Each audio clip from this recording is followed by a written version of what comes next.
Hello, my darlings, and thank you so much for chatting with me today. I wanted to share a few things with you because there have been so many great questions about my fertility journey, and I want you to know that your questions have not gone unnoticed.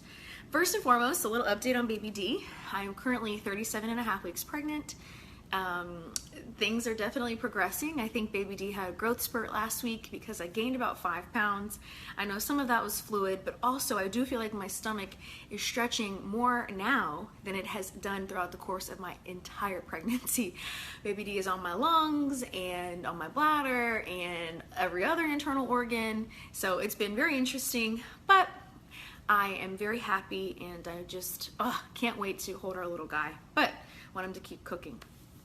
So there have been a lot of questions because on the Real Housewives of Potomac, I have shared elements of my fertility journey and how we basically came back both mentally and spiritually from our miscarriage that we had in June of 2018.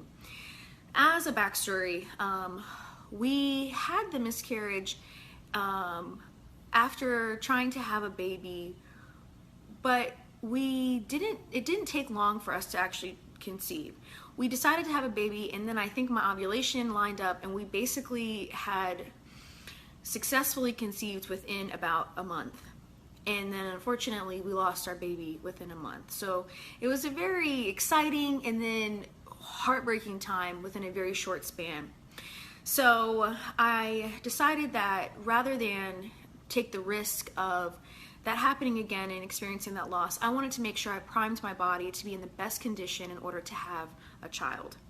So I began to research Eastern medicine, traditional Chinese medicine, because while I do love Western medicine, so great, obviously, it was also important to me that I began to invest in my body because this vehicle is what is ultimately going to carry a baby.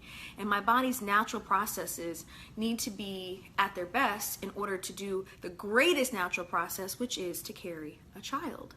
So I'm going to share with you a few of the things that I did over the course of 4 months to help me finally conceive and keep baby D. Now, when I had my miscarriage before, what I was told was that the zygote was not embedding itself into my uterus, and that was why we unfortunately lost our child. So everything that I aimed to do was to keep my body primed and optimal in order to be able to actually hold a baby. Because I wasn't having a difficult time when my eggs were being fertilized, but they weren't actually staying inside of the body. That is what I was aiming to fix, okay? In enters traditional Chinese medicine, which I'm a huge fan. So, first thing I did, step one is I began to look at my diet. I evaluated my diet to ensure that I was eating the best for my body's health. Just like a car, you want to put in the best gas you can in order to have your machine run at its optimal performance. I did that with my body. So I began to drink celery juice as recommended by the medical medium every morning. I also tried to have a balanced meal, especially at night. Before I went to fast overnight, I made sure I had a healthy protein, I have indigestion, a healthy protein, a leafy vegetable, and a complex carb, whether that be sweet potatoes or rice or something along those lines.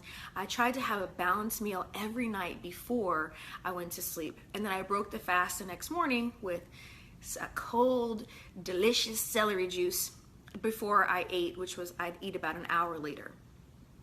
That was step one, thinking about my food and what I drink. Number two, I began to do castor oil packs and uterine massages. Now, here is the castor oil that I used. As you can see, it's not super used because I didn't use a lot. However, I did find that it was really helpful to put the castor oil onto my hand, rub it onto my belly, and then perform a uterine massage. Now, uterine massages cannot be done during ovulation, nor can they be done during pregnancy. So it is imperative that you are completely sure that you are not in your ovulation cycle and you are not currently pregnant before doing a castor oil uterine massage. I can't do a uterine massage to show you, but there are some great resources online. If you go into YouTube and you type in uterine massage, or sometimes called Mayan massage, to do on yourself, there are incredible resources. And not only is it good for you physically, but I felt like it was good for me mentally, because I would take a step back and I would just spend that time with myself, actually reconnecting with my body and touching my body and showing my body love for that 5 minutes that I did that massage. And I found that it was just really helpful for me mentally as well. And I concluded, after I did the uterine massage, I used a heating pad. I got this heating pad from CVS, nothing special. Put it right on my belly and let it sit for about 5 to 10 minutes, depending on my time and how I felt. Because traditional Chinese medicine says warm uterus, healthy body, better able to carry a baby. So those uterine massages with castor oil and the heating pad, I looked forward to them so much. I tried to do them twice a day. Sometimes I only got in once a day. However often you can, as long as you're not ovulating or pregnant, awesome, awesome, awesome. Thirdly, I wore socks all the time. I wore socks to bed. I wore socks when I woke up. I never walked around barefoot. And the belief in traditional Chinese medicine is a warm feet corresponds to blood flowing through your body, energy flowing through your body, and in turn an optimal warm uterus. It's almost like an incubator. You want to make sure the incubator is nice and warm to hold the eggs and to hatch the eggs. So that's exactly how you think of your uterus. By keeping my feet warm and keeping my uterus warm, those two things help together to create a good atmosphere to have the zygote, the little egg, embed itself into my uterine wall and ultimately help me to have pregnancy. The fourth thing that I was very cognizant of was maintaining my stress. Now, if you have watched Housewives of Potomac, you will see that I had some very stressful times. It was a very trying time for both of us last year, Michael and me. But I found that my mindset was incredibly important in making sure that my body was healthy and that my mind was healthy, because a healthy mind and a healthy body really do go hand in hand. I'm a strong believer in gratitude lists, so I did gratitude lists about things that I do have: clean water, clean air to breathe, a wonderful husband, things that I do have.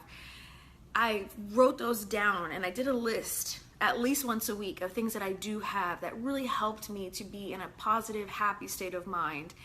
And instead of fixating on things you don't have, you focus on what you do have. And that is so incredibly helpful and important when trying to have a baby and trying to bring life into this world under the best conditions. And also just for your own health and your own stability and sanity.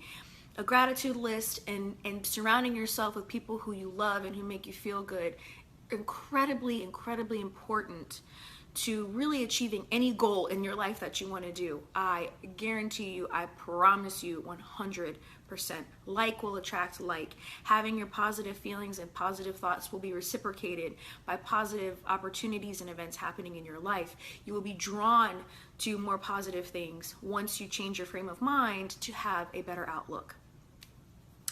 And lastly, as you know, I'm a yoga instructor. I really believed in taking care of myself even more so. So I naturally like to run. I like to have the endorphins flowing. I like to keep everything going. At the same time, I started doing more yoga poses that were geared toward conception. And those usually are ones that correspond to the lower extremities of your body. So cat-cow pose is really helpful. Bound butterfly pose, very helpful. Pigeon pose, incredibly helpful. Now I would demonstrate all of these for you if I could, but since I can't, I recommend you look them up on YouTube, and great resources there as to how to open up the body, how to get blood and energy flowing to your body in order to better help you to conceive. So I wanted to keep this brief, but I have been getting so many great questions and I wanted to answer you. By no means do I ignore you. I love you all so very much. I really do. And I don't know if it's the hormones, but I feel even more loving towards humankind than I ever have in my life. And I want to share that with you. So as a recap, being cognizant of your diet, what you're eating, castor oil packs with a uterine massage and heating pad, keeping the feet warm with socks, warm socks to bed all around as often as possible, maintaining stress. A gratitude list is super helpful, very important to do when trying to keep your mental corresponds to your physical, so keeping your system all good, also very, very important to have your mental. And lastly, working out, investing into your body, keeping the blood flowing into your body, keeping the toxins going out of your body with physical activity and sweat, also super integral and very helpful. And I didn't really touch on this as much, but just breathing, making sure that you are deep breathing, inhaling and exhaling as often as you possibly can.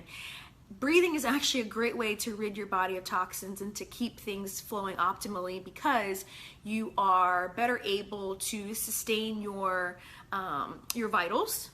Breathing helps with your heart. Your heart affects the blood pumping to your body. All of that good stuff, breathing, and it sounds so simple, yet some of us have a very hard time doing it. I am some of us, okay? So that's it, my darlings. I hope you found this informative. I hope I've answered your questions. Again, if you have more questions, please feel free to reach out. YouTube is a great resource to look up the uterine massages, as well as some of the yoga poses that are more fixated toward the lower half of the body. Much love and light to you, my darlings, and I hope you have an absolutely beautiful day.